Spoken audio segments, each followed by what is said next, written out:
Morning, everyone. Morning. Since we spoke last, the President has continued to improve.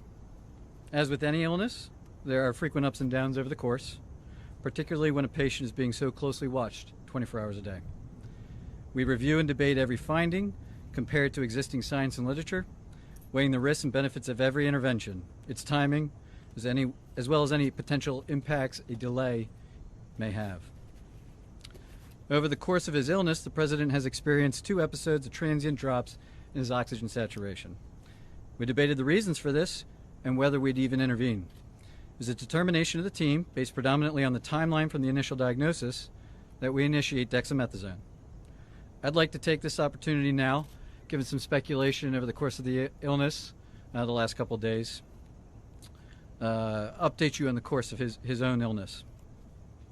Thursday night into Friday morning when I left the bedside, the President was doing well, with only mild symptoms, and his oxygen was in the high 90s. Late Friday morning when I returned to the bedside, the President had a high fever, and his oxygen saturation was transiently dipping below 94%. Given these 2 developments, I was concerned for possible rapid progression of the illness.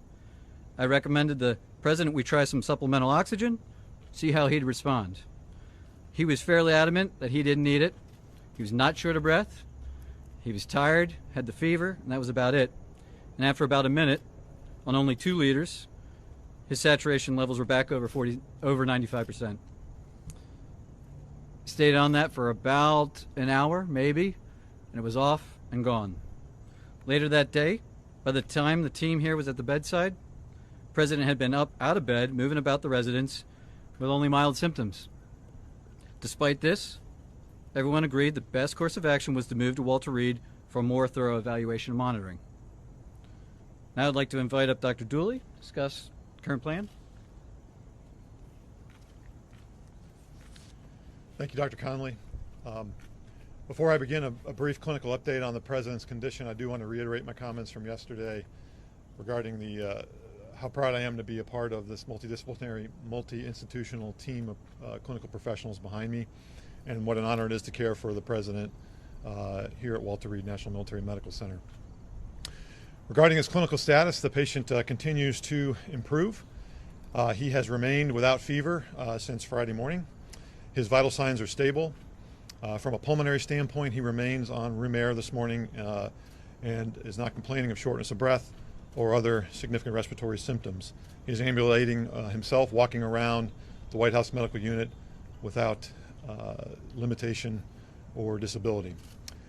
Our continued monitoring of his cardiac, liver, and kidney function demonstrates continued normal findings or improving findings.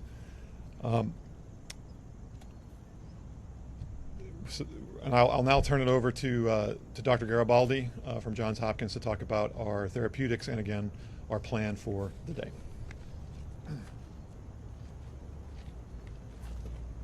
Thank you, Dr. Dooley, and I just wanted to again reiterate what an honor and a privilege it is to take care of the President, but to be part of such a talented and multidisciplinary team here at Walter Reed. The President yesterday evening completed his 2nd dose of remdesivir. He's tolerated that infusion well. We've been monitoring for any potential side effects, and he has had none that we can tell. His liver and kidney function have remained normal, and we continue to plan to use a 5-day course of remdesivir. In response to transient low oxygen levels, as Dr. Conley has discussed, we did initiate dexamethasone therapy, and he received his 1st dose of that yesterday, and our plan is to continue that for the time being. Today he feels well. He's been up and around. Our plan for today is to have him to eat and drink, be up out of bed as much as possible, to be mobile. And if he continues to look and feel as well as he does today, our hope is that we can plan for a discharge as early as tomorrow to the White House, where he can continue his treatment course. Thank you very much, and I'll turn it over to Dr. Conley for any questions. Dr. Conley? Just a moment, please.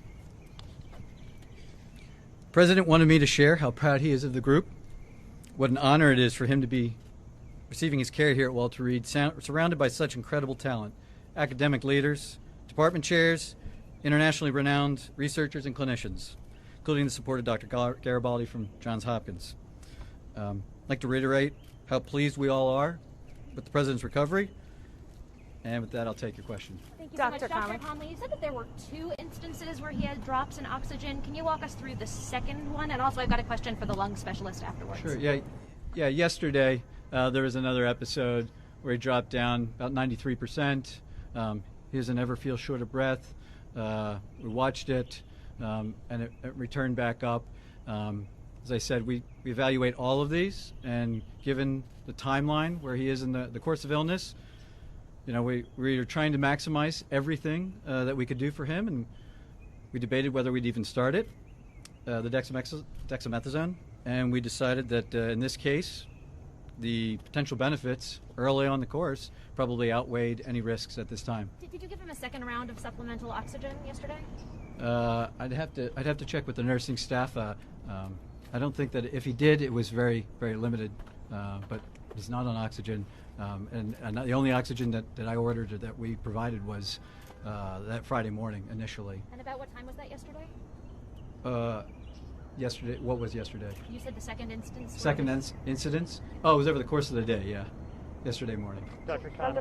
Dr. Conley. What is the president's current blood oxygen level? That's my first question to you, Dr. Conley. 98%.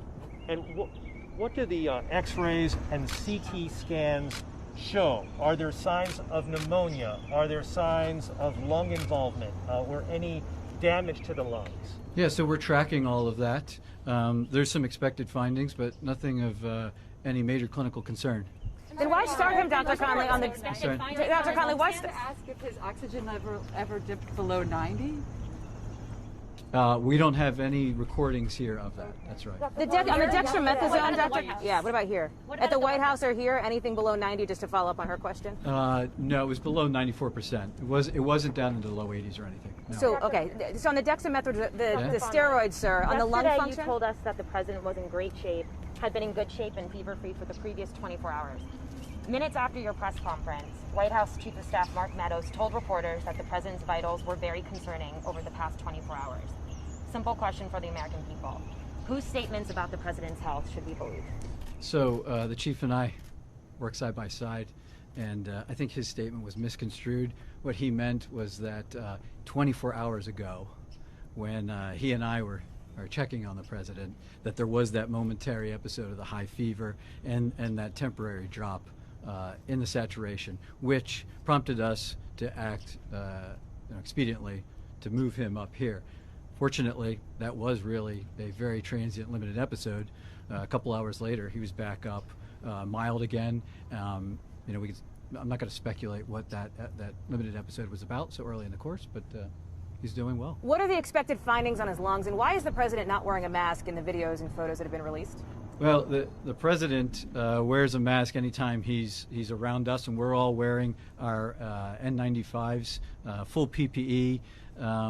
He's the patient, and when we can, when he'll move out into to public, we move him out and around other people that aren't in full PPE. I assure you, he'll as long as he's still under my care, we'll talk about him wearing a mask. And he's in a negative pressure room? And the room is negative pressure? I'm not going to get into the specifics of his care. And can you answer the questions on the lung function? The lung function question, Dr. Conley? I'm sorry? The lung function question. Can you talk about that and what these expected I findings? would just share that, like every patient, we perform lung spirometry on him, and he's maxing it out. We told him, see what you can do, and it's over 2,500 milliliters each time. He's doing great. Yeah. But are your scans showing any irregularities in his lungs? Are there any obesities? Are there anything? To disclose that the president had been administered oxygen? It's a good question. Thank you. I was trying to reflect the upbeat attitude that the team, the president, that his course of illness has had. I didn't want to give any information that might steer the course of illness in another direction, and in doing so, it came off that we were trying to hide something, which wasn't necessarily true. So here I have it. He is the fact of the matter is that he's doing really well. That he is responding, and as the team said, if everything continues to go well, we're going to start discharge planning back to the White House. That's it. Thank you, folks. Dr. Conley, on his lung scans. This is again. You did this yesterday. Can you please explain what you found on his lung scans?